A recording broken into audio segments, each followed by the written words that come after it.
This is Behind the Beat, and I'm Afki. I'm 1997, and this is how we made different kind of trap featuring the streets. Featuring with it's all the same stuff to us, isn't it?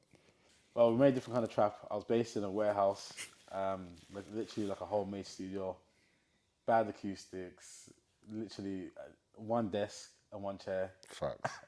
no windows, Bando. literally. It's like, what you say? What's the man when they're like 23 indoors and one outdoors? Oh yeah, like just jail, and it's jail. It's jail, Yeah, bro. it's terrible.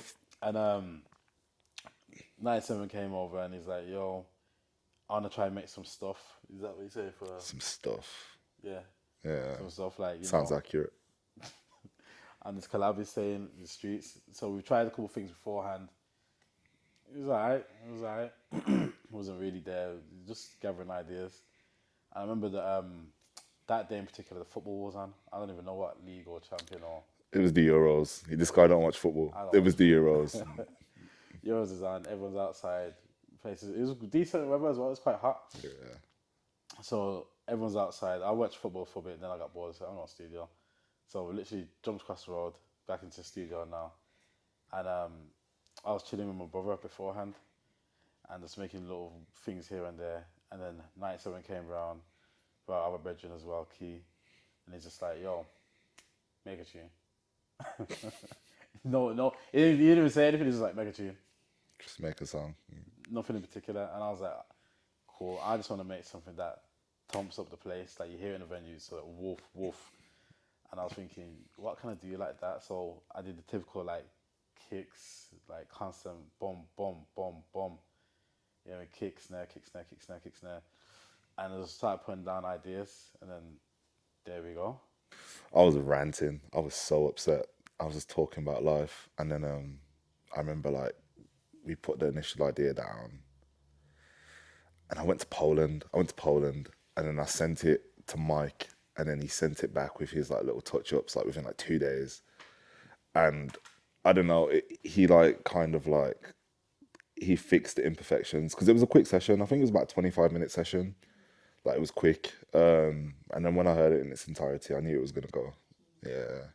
All right, so boom, first bit.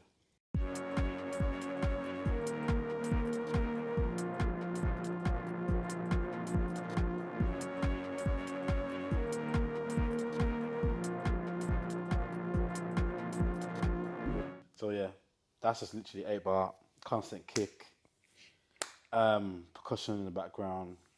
Synth is very dark. I wanted it very dystopian because that's always our vibe. Like inspiration has always been things like old PlayStation 2 era games, like Crackdown, and how everything's just broken, torn apart. What again? Very much cyberpunk. You know what I mean? Yeah. That kind of vibes. What else that I've won? Judge Dredd. Judge Dredd. Yeah, Judge Dredd, yeah. Yeah. It's just that kind of vibe of like the sounds. It's like for me when I watch them films and them games, it's like cultures just mesh together. Like there isn't just different cultures. At that point, it's always like post-apocalyptic, post like, you know, back in the 80s they would say, yo, in the year 2027, and this and that. I mean, that's like next year. That, you know what I mean? Everything's just clashed together, and it's like there's just a singular kind of culture and vibe. So it's just taking different inspirations from different things. To add, I can add to that. To be fair, this is like the poppier version of like our sound. We call it like grit. It's like this like fusion dance. I call it depression dance music, and that's what it sounds like to me. It sounds like futuristic homelessness. Like it's fucking cooked. It's everything that's wrong with society in audio form, and I feel like this is like a pop version of that, and it's like a blend of two worlds. It's like if I don't know, like Calvin Harris, like linked like the scum of the earth, and then made like a banger. When producing it, it was just very blatant for me. It's like we're going to make a song that thumps off like that, using this new sound, this grit sound, and just it's designed for the club. It's designed for the rave, dark strobe lights, all of that. Then we've had like the breakdown section.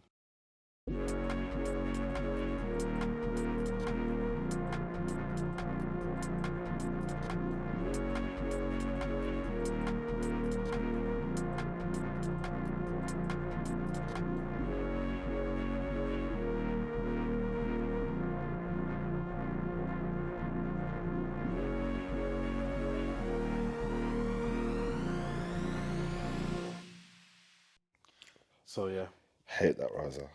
I like a riser. I like the Hate that transition. riser. That's the thing. He hates typical stuff, which I rate because he always wants to do something different, innit? But sometimes I'm like, just give the people what they want. They're gonna be in the dance, they're gonna be, everyone your hands together, all that. You know what I mean? So I do like a riser.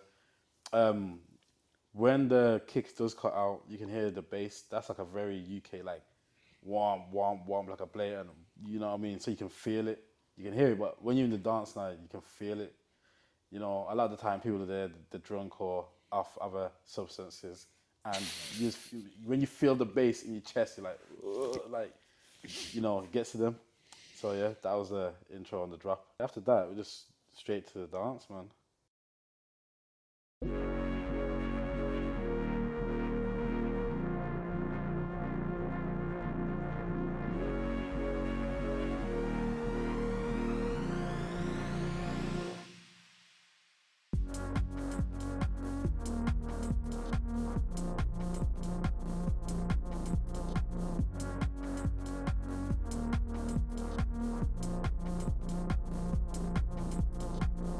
Might I like add, yeah, that this is not the final version of the instrumental. We'll never have that because Mike Skinner added some stuff that we just don't have.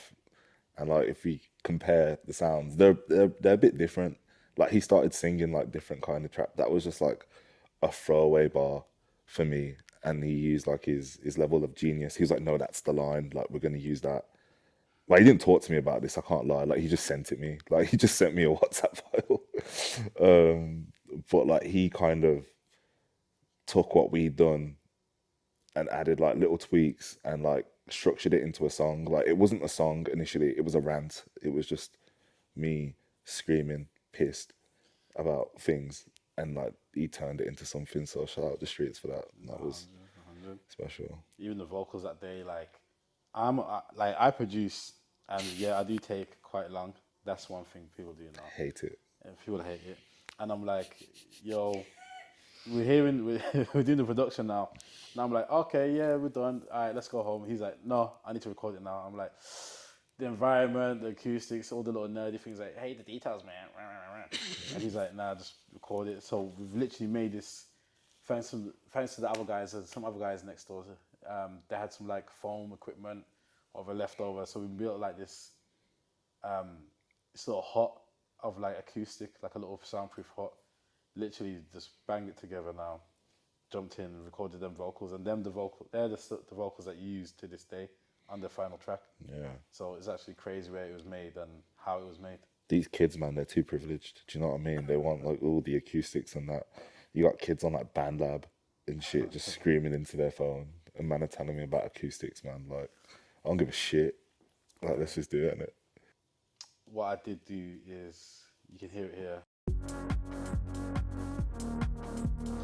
It's like it's being warped. So what I've done, I've kind of side changed the synth with the kick. So every time you hear the kick, the synth ducks down a bit. Basically, it's like throwing it out and then reeling it back in. So it gives it a kind of like a warping kind of effect. For me, it's similar just to a heartbeat, like dum dum dum dum dum dum dum dum. Makes sense. So yeah, I think that warping sound kind of gives it a big push. We did add a bit of the grit to the vocals. If I think if this is the original, let's have a look.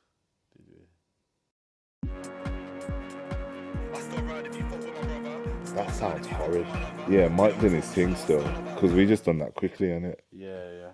Literally, we had the, even the vocals, as he said, he did his thing on there. You always wanted the distortion as well. Yeah. On the vocals to kind of blend it in. Big fan. Because it is a messy song when you deep it. Like the synths are just messy. It's unregulated, barely any compression. It's just done on the spot, realistically. No rules. Mike took it, added all these new things, all these new components. Like I did hear when he done the keys at the beginning.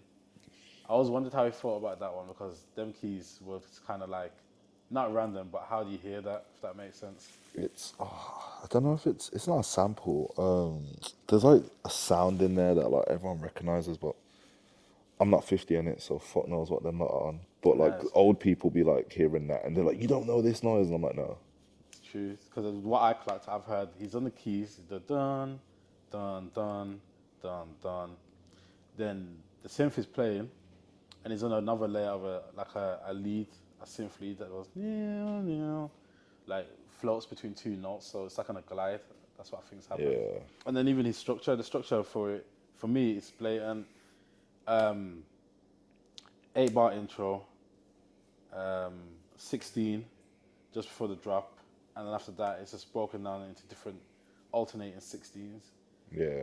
And that was our initial idea. The bass is like a modern garage, like everyone uses the same kind of bass now. I think, as I've known it, it's called like a running bass. It's like that, and it's like, you know, it sounds like a fridge. It sounds like a fridge humming. Sounds like a fridge. Yeah, it does. It actually does. It sounds like a humming fridge. It's a deep undertone bass. It just follows the same kind of like keys that the chords are playing. Realistically, I didn't want to add the bare like wobbles and all that kind of stuff. I just didn't feel like it was that. I think it was distracting if we added that in. So yeah, we've had that, and that's pretty much it, man. Shipped off. Different kind of trap, hundreds of thousands of streams, money, PRS. Shout out everyone in Estonia playing it. Shout out everyone in Africa playing it. Yes. Had people in Nova Scotia. I didn't know that was a real place. Thought it was fiction. Fiction. It is real, but I didn't know. Well, thanks to this guy. So shout out this guy, man. Yeah, man. The real captain. Shout out to the Reddit guys. They tried to break it down and ask where's the other songs like this. You see that when they request for the lyrics and they get the lyrics wrong? Have you saw that? And they're telling me what I said? Yeah. Crazy. The funniest stuff.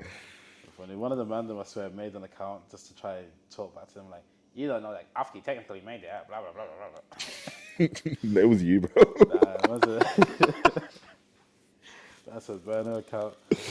Oh, man. Yeah, it's one of them songs that you can't really remake like that because you're just going to be trying to chase that high. We can make variation of different things and newer things, but to make something exactly like this again, I don't think it's possible. When the fun stops, stop. Yeah, when the fun stops, stop. Amen. I've been Afki, I've been 1997. and this is Behind the Beat. That's pretty good, man. Excuse the media train.